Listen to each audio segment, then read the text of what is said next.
14 विद्या आणि 64 कला यांचा अधिपती श्री गणेश यांना नमन करून कार्यक्रमाची सुरुवात नमनाने करीत आहोत.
यामध्ये स्त्रियांनी काही मागे नव्हत्या. अगदी अशिक्षित असूनही महिनाबाईसारख्या कवयित्रीने आपल्या ग्रामीण कविता पोया सोप्या भाषेतून जनमानसात रुजवल्या.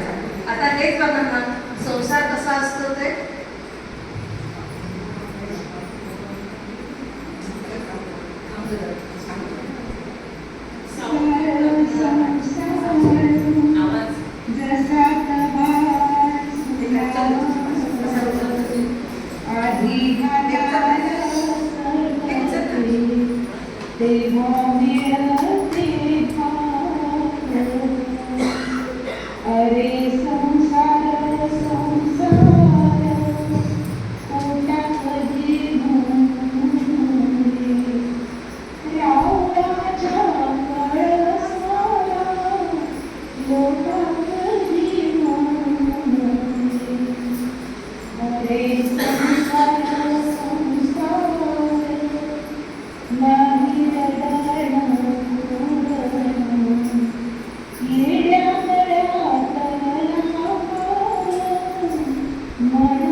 मराठी एक वेगळी समृद्ध भाषा आहे. तिच्यामध्ये गीतांचे कितीतरी प्रकार, भावगीत, भक्तिगीत, लोकगीत, नाट्यगीत, त्यातीलच एक प्रकार होळी गीत. तर मग ऐकूया एक होळी गीत.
संचार. मग ज्या महाराष्ट्रात आपण राहतो त्या महाराष्ट्राचे गीत आता ऐकूया.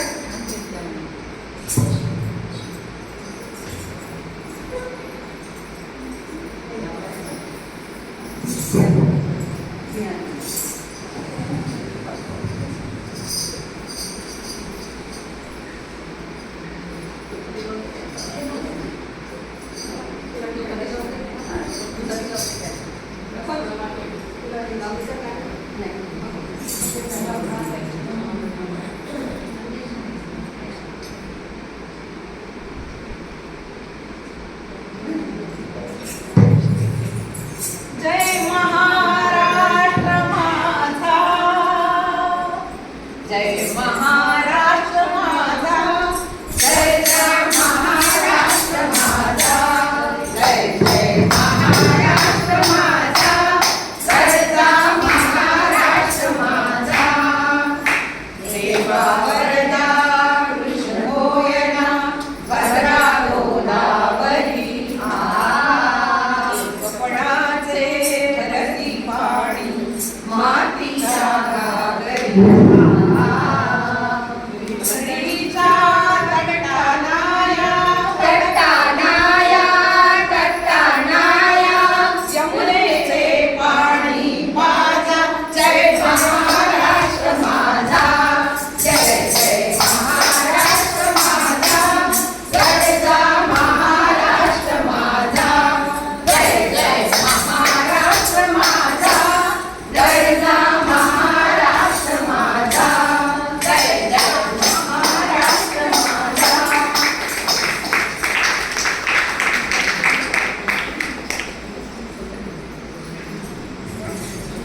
आधुनिक वाल्मिकी म्हणून प्रसिद्ध असलेले ग दी माडगूळकर यांना विसरणं अशक्यच आहे. गदिमा आणि सुनील फडके या पहिले घराघरात पोचवले ते गीत राहणार अजूनही त्याची कोणी अविटच आहे. आपल्या सर्वांचं दैवत श्रीराम त्यांच्या जन्माचं गीत ऐकूया.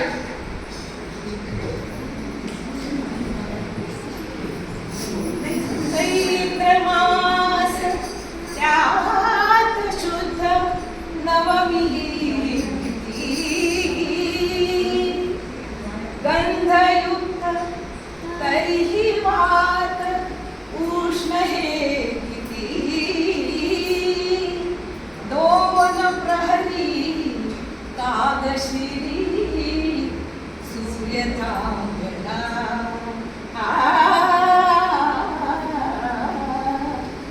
राम जन्मला सखी राम जन्मला, राम जन्मला सखी राम जन्मला.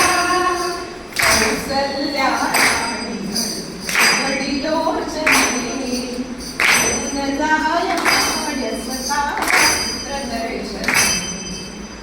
ओघळले आसु सुखे कंठ दाटला, ओघळले आसु सुखे कंठ दाटला. राम जन्मला सखी राम जन्मला, राम जन्मला सखी राम जन्मला.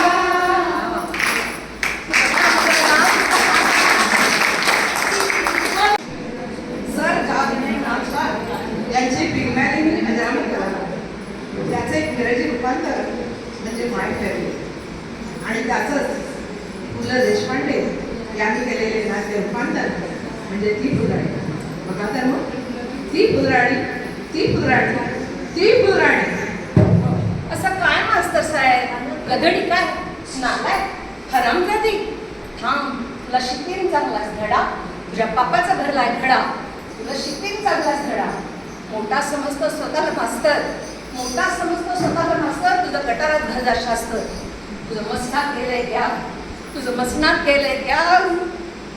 तुझ्या तोंडात घालीन शान, तुझ्या तोंडात घालीन शान. तुझा क तुझा क तुझा ग तुझा घ माझं पैजूचा घेत किडा. तुला शिकवीन चांगलाच धडा, तुला शिकवीन चांगलाच धडा.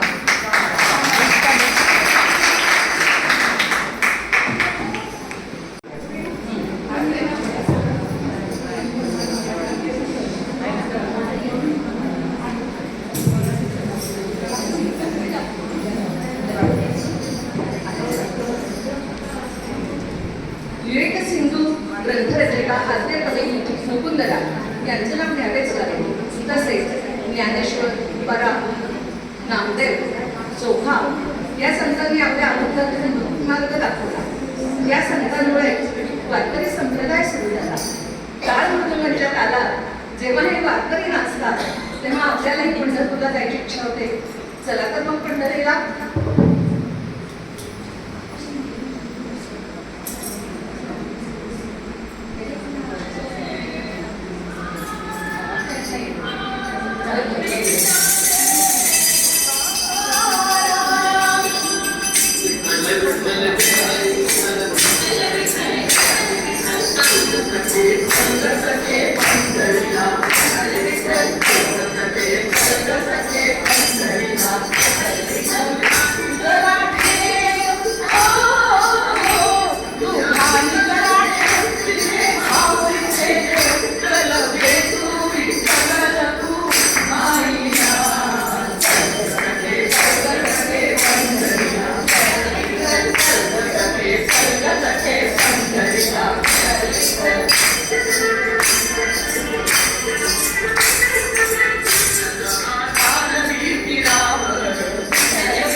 मराठी भाषेतील एक बेहोश करणारा प्रकार म्हणजे लावणी. ढोलकीत ताक पडली की कोणत्याही वेळी माणूस सडाकली जातो. त्या प्रकारात शिट्ट्या नाही वाजल्या, फेटेपटके नाही उडाले तरच नवल. ऐका तर पुणे पेटका चांगलीचा झटका.